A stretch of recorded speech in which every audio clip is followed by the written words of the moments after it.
ده شكله كتاب سحر، افتحه كده.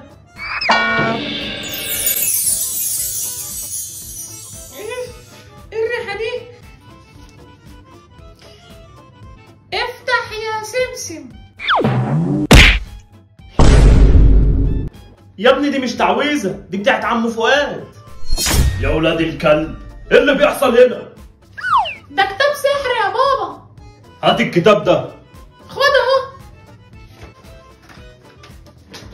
ادفع فاتورة النت فورا. ده كتاب الفواتير ده يا بابا؟ ايوه يا روح امك، حاجة اتعلمتها من شباب الحد شيبي.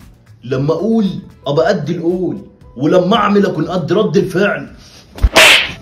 اعمل لايك واشتراك وفعل زر الجرس بسرعة. سلام.